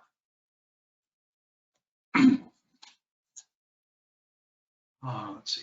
See this? All right. So what is it that we need to do to transition from using a traditional ship-based survey to a sort of autonomous survey? And the first thing is, you know, in a traditional ship-based survey, we collect acoustics at multi-frequencies.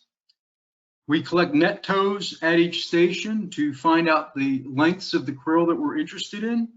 We also use net tows to provide information about the pelagic ecosystem in general.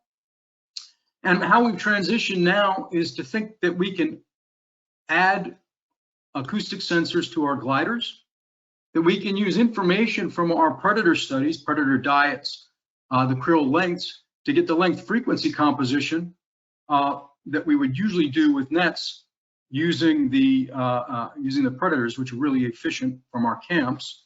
And then I'm going to talk at the end about how we propose to continue to collect the sort of general ecosystem data that we need, that we used to get from nets. So here you can see a traditional 3-frequency, 38, 120, 200 kilohertz echogram from a ship. Ship drives by, it samples a continuous ribbon of data the whole time. You can see that the colors here represent the different acoustic properties of in the water column, different critters, different types, different shapes. And we use these 3 frequencies together along with ecosystem or models of the animals to separate krill from other scatterers. And then we count up how much biomass there is there. The problem is that gliders don't move like ships. And here you can see how they fly through the water column, a dive and then a climb, a dive and then a climb. And the acoustic signals are propagating below in orange. And you can see that basically gliders compared to ships are only going to sample discontinuously. And in our case, only on dives if we were to use gliders compared to ships. So the question we can really ask is whether or not gliders can actually recover the time series of biomass historically, such that we have an idea that using gliders in the future can provide us with defensible estimates of biomass to set catch limits. So over the last couple of years, we've been doing some simulation exercises, and this is from a paper by Doug Kinsey in our group that's submitted. And basically what we've done is we've flown a virtual glider through all 10 years of our acoustic data. And we've asked the question of whether or not we can recover the essential elements of the time series that we see in the ship-based acoustic data over time with that from a glider. And what we were able to find was that if you fly a glider at 200 meters and you sample the way that we propose, you can get essentially the major elements of the biomass that we would use to set or modify krill catches. And so that's a major important finding because it'll gives our managers confidence that at least theoretically, there is no limit to being able to using gliders for this type of work. There are some other issues, but it's not a fundamental issue of sampling. So the next thing we had to do is figure out whether we could build an instrument that could do the work. That is to be in the Antarctic for 3 months at a time, to be able to collect all the acoustic data that we needed. You can see here, Doug, this is a different Doug, he's 6'4", and you can see the size of the glider that was required to be able to mount the acoustic sensors that you can see circled in blue, and the batteries and the other oceanographic equipment that's required to do this kind of work. So this was one of the bigger gliders that Teledyne built, and it weighs about 200 pounds, and it's not fun to move around, but it's able to be out for about 90 days. That's what its desired goal was. We received our gliders in February of 2018, and we were able to deploy in December of 2018 after shipping the gliders halfway around the world. So we did this pretty quickly and moved in this pretty fast. But basically, what we wanted to do on our first set of surveys was to develop a fine scale survey that you can see in yellow off one of our camps, where we could look at predator-prey relationships, and a mesoscale survey in an area where there is also a fishery that would replicate as best as possible the ship-based surveys that we had done in the past. And you can see that those are the black lines and the red lines for the glider. So that was what we planned. And in 2018 and 2019, we were able to get through 2019, we get 88 days out there, and we were able to replicate the planned tracks pretty well. You can see a lot of survey effort in the fine scale, continually sampling the area. And then in red, you can see the tracks of the glider in the mesoscale area. You can also see an area that we did not sample, mostly because there was a 30-kilometer long iceberg that caused significant deviations to the gliders. But in general, we felt very good about this for our first deployment and only having flown our gliders 3 times before.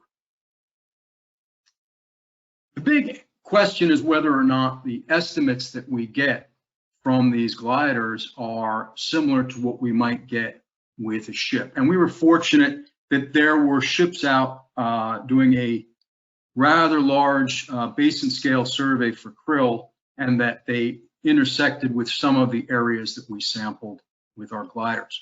So you can see on the left the map of acoustic backscatter of krill biomass and its distribution for 2 small fine scale surveys that we did, as well as for the mesoscale survey on your left.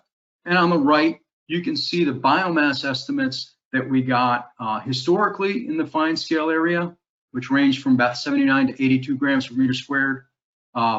A ship that happened to be in some of the area during the survey period when we had the gliders out, with an estimate of around 84 grams per meter squared, and the 2 estimates from the gliders ranging from 50 to 68. For the mesoscale survey, you can see that the numbers are a little bit closer, with the ship having about 80 grams per meter squared and our gliders overestimating it by about 20%. So we feel comfortable that within the sampling error that we expected, that the krill density estimates that we are getting are defensible and fairly good. CAMLAR, the agency that we, or the convention that we respond to, also felt that these numbers are defensible and usable for their assessments. So talk about how we've gone through this fairly quickly, and I'm happy to chat about details. But the next question really is, how would we use these gliders to continue to collect other data and to validate the acoustic and other targets that we have? And over the last 3 years, in addition to trying to spin this program up, we have also decided to invest quite heavily in several new technologies, optical cameras with flashes, so that we can take samples in the water column to know what the swarms of animals we're going through look like.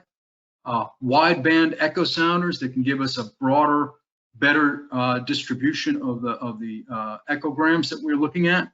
And recently there had been a development of a zooglider that actually takes pictures of critters moving through a field of view, and we've built these instruments as well so that they can fit on gliders. What I would like to, so this is one way to continue and expand what we can do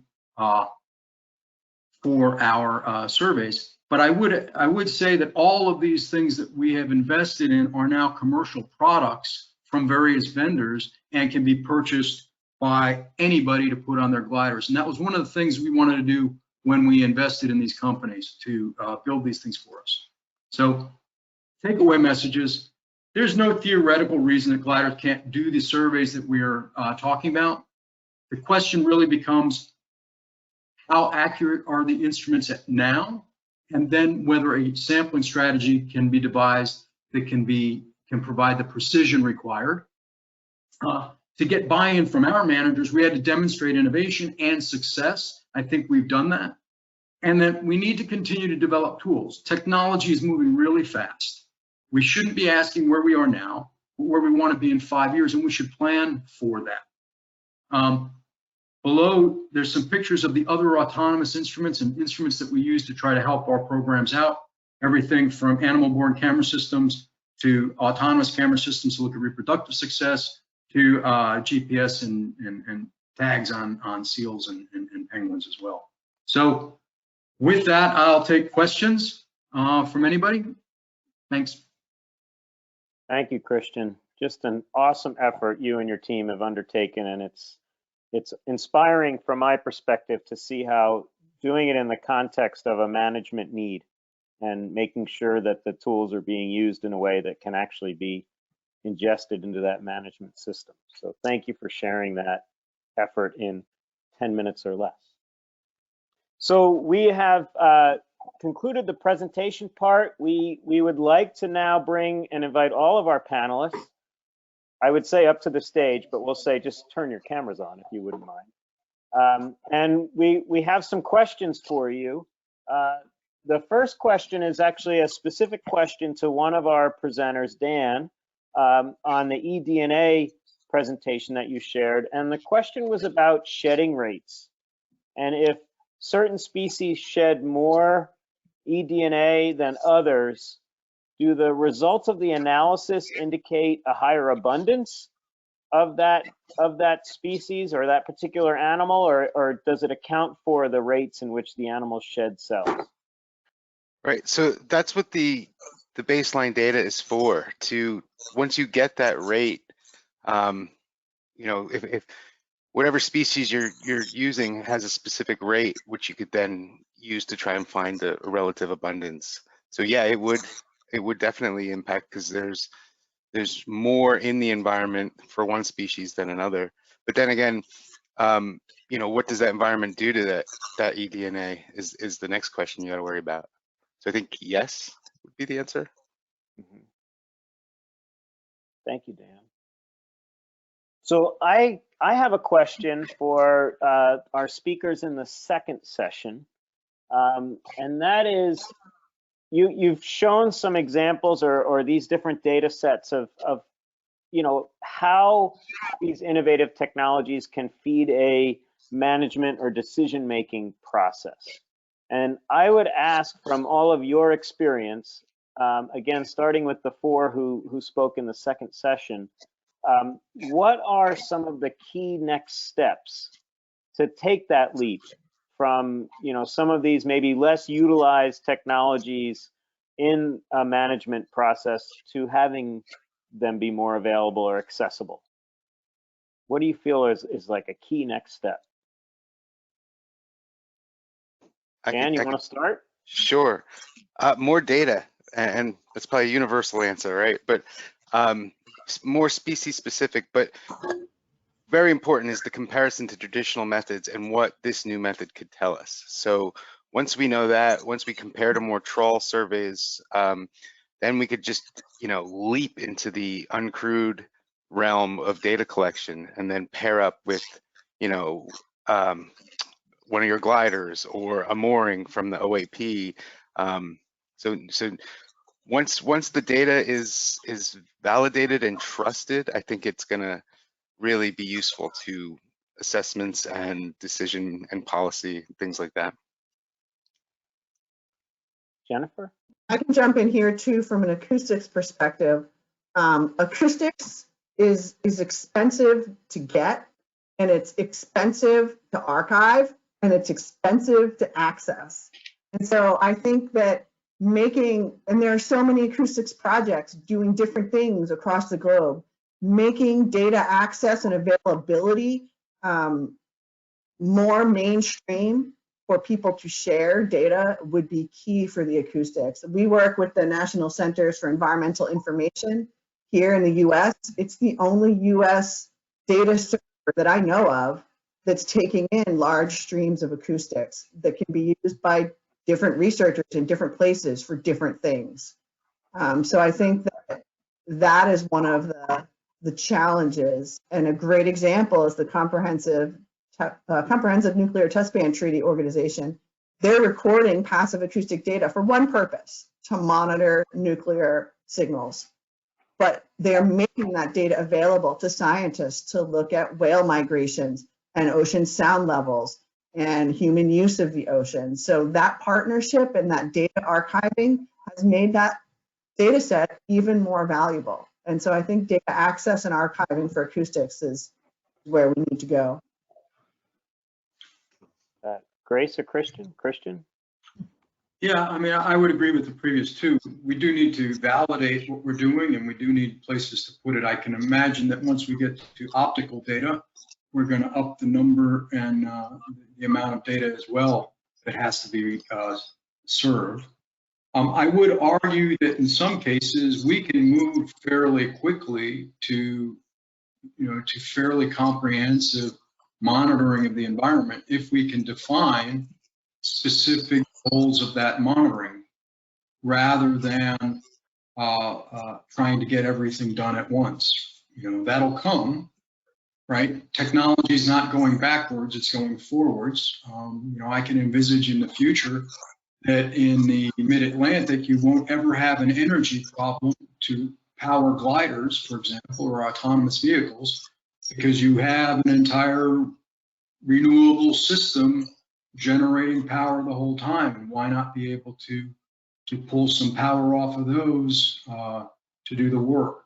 So I can envisage very quickly we can move. We just have to decide on what we want to do, and collectively what is not even low-hanging fruit, but something that we can start on and then see where we end up. I think it's not necessary to do a lot of pilot studies anymore, because you lose opportunities to do a full program. In the Antarctic, it's a real problem because we can only go once a year. So if we had to do 3, 4, 5 years of pilot studies, you wouldn't have any data for managing. But elsewhere, it's easier. Grace? For the oceanification data, our gliders now are they're providing data that's relevant to ongoing laboratory experiments run by the NOAA Northeast Fisheries Science Center. So they're running laboratory experiments looking at how oceanification conditions impact things like surf clams and sea scallops. And so our data is informing them of what kind of ranges to use. It's informing them of when they find like a specific pH threshold in the lab, for instance, then we can go back and look at the glider data and say, were there periods of time or locations within their habitat that reached that threshold level? So we can start looking at that in terms of management. As far as policy goes, our glider data are incorporated into our what we're trying to do for the state of New Jersey is develop a regional acidification or a statewide acidification monitoring network that's being pushed by the New Jersey Department of Environmental Protection. So we're kind of working to develop that network, and the glider would be the glider data would be integrated into that observing network and help inform policy, or just seeing what the conditions are in the state to see if there's areas or times of concern for the local ecosystem. Thank you. We have a question from the audience, and I'll throw it out there, and maybe someone has a strong feeling. I can direct it perhaps, but I'll see what you think. What are the opportunities and challenges for government to use the data that industry is collecting when it comes to things like environmental reviews and other actions that are in the decision-making process? So what are the opportunities and challenges in that access? Ruth? Well, one challenge is intergovernmental silos, whether that's between agencies or within the agency themselves. So, coming from the energy industry, There's always a perceived bias on the type of data that we collect, but we're working with the scientists that are the experts, right? So ideally that bias, that perception bias, that it's funded by industry needs to go away.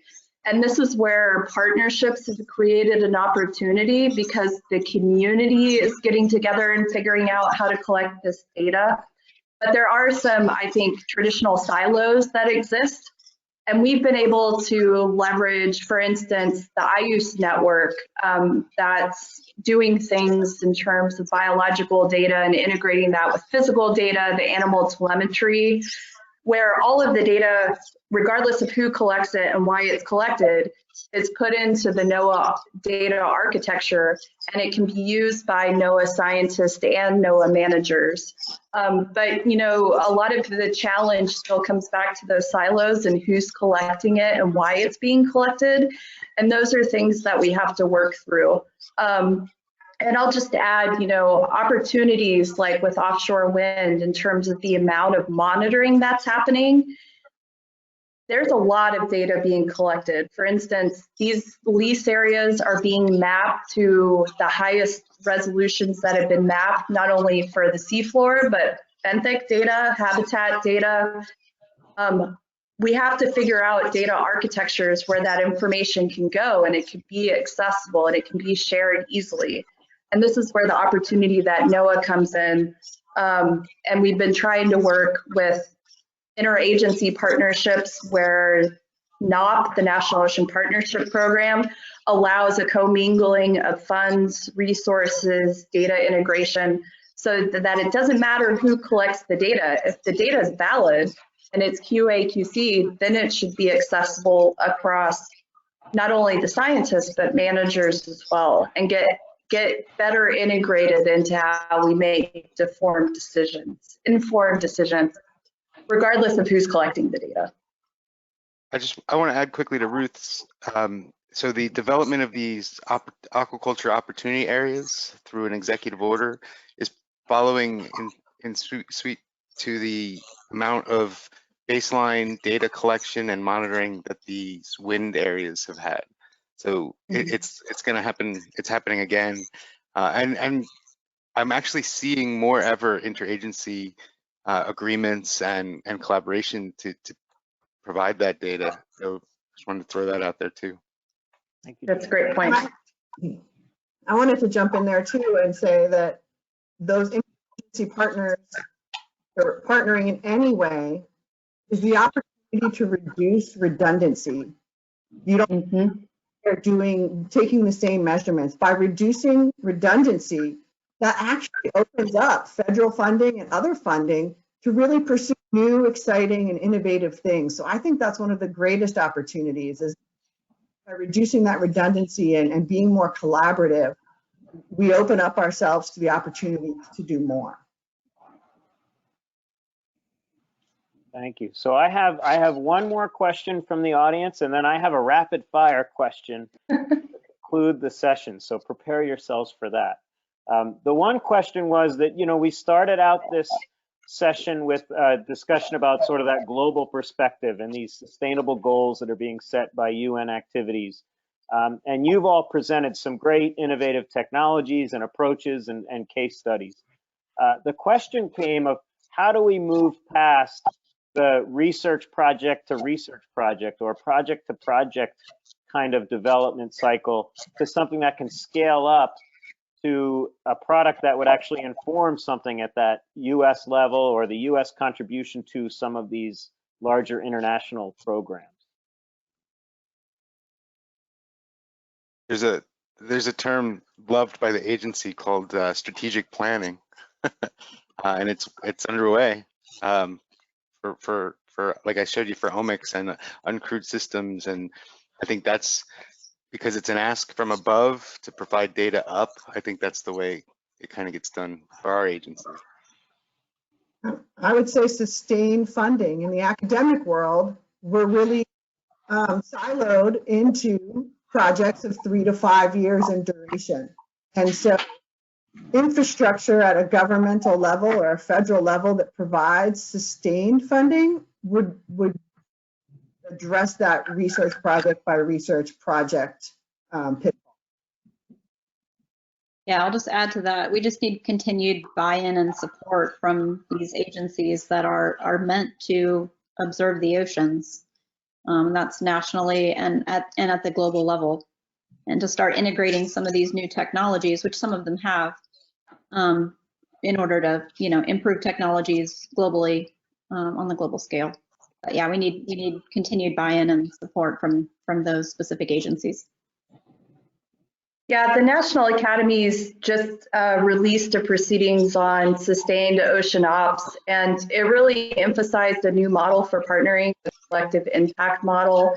And I think that's really important, because if we're going to move towards these initiatives, like Dan pointed out, how do we integrate the blue economy? It really requires a different way of thinking about how we partner nationally, and it really takes national leadership, kind of a top-down approach to bring the agencies, to bring the industries, not only energy, but the technology industries and the academics, and almost rethink how we do partnering that can hit at all these different elements that my panelists mentioned, right? The sustained funding, the sustained operations, we have to break that cycle if we're going to make that national impact.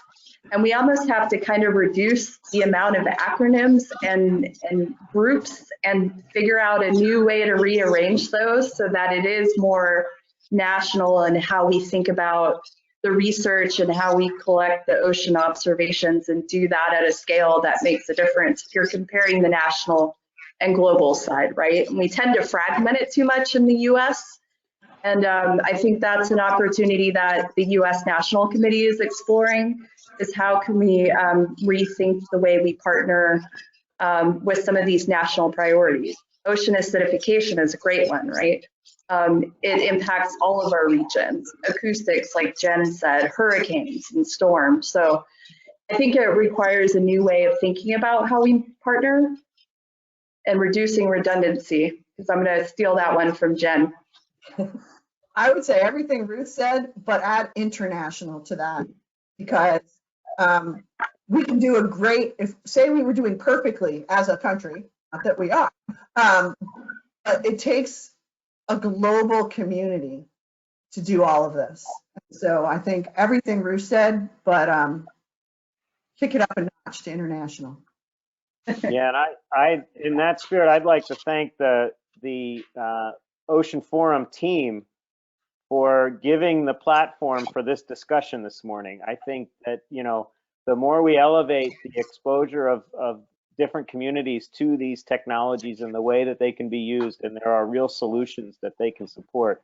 So, thank you to, not to throw more acronyms out there, but Mako and Marco for giving us the platform this morning. And my final rapid fire question is a chance for you to just provide a quick hit on what you think is next for the big innovation over the next 10 years. Like, what is next? I know, Dan, you talked about 100 years from now having satellite sample eDNA, but what are those things? I'll just go around whatever order you want to pick, but just what's that inspirational next big hit? I've got one. Underwater GPS globally. That's a good one. I'll say eDNA to monitor, be it aquaculture sites, invasive species, and migratory species, and protected species. That's where I think that's going. I'm going to say renewable power, but renewable power for these autonomous systems, right? So so they can stay out longer, they can go faster, and we don't have the operational challenges we currently have with some of these systems. I'm going to say it's the combination of some of these technologies on one platform. For ocean acidification, it'd be great to know exactly what organisms are in these areas of low pH, for instance. I'm going to say probably miniaturization of some of these sensors, and also new materials to deal with the ocean environment, like thermal mass and pressure and all that stuff. I would just say that using all of these things, that I think within 5 or 10 years, if we push hard, we could do almost everything we're talking about autonomously. And we could take the piloting away from graduate students and put it into a central location where we're not spending a fortune of time training people to drive things straight up and down the coast, but it just gets done. Yeah, and following up on that, I think, you know, these systems are, a lot of these systems are autonomous, but they're not very autonomous. They're not fully autonomous. They don't run themselves. So finding more ways to integrate different data streams from multiple platforms, from multiple areas, I think those are ways we can make the systems more autonomous, but also more informed. So we can have intelligent navigation, intelligent data sampling, and a combined product from lots of technologies at once. Awesome. You all inspire me, and thank you for being part of this panel. It was a very informative discussion for me. I learned a lot. Every time I hear you all speak, I learn. And I am going to now turn it over to Tony, I think, who has some instructions for us. So yes, thank you very much, everybody. That was really a great panel, and you know, whatever that quote is, the future is now. This is not something that is in the distant future, and so I really am inspired by everything people are saying about what the opportunities are. So in terms of future, my job is only to remind everybody that we have about a 10-minute break, and that promptly at 11:30 we are starting our public listening session. So that really is an opportunity. I know this sometimes can be challenging in these virtual platforms, but we really are asking everybody who has been a participant in these sessions to join us at 11:30 for a public listening session. So look forward to that. And the last shout out, final session today will be 12:45. Remember that youth is going to be the ones who are going to be doing this. Nobody at this platform 20 years ago will be doing these things. And so we do have a very interesting public poster session where we've asked some students to present some of their work. So thanks again to this panel, and we will see everybody at 11:30. Thank you.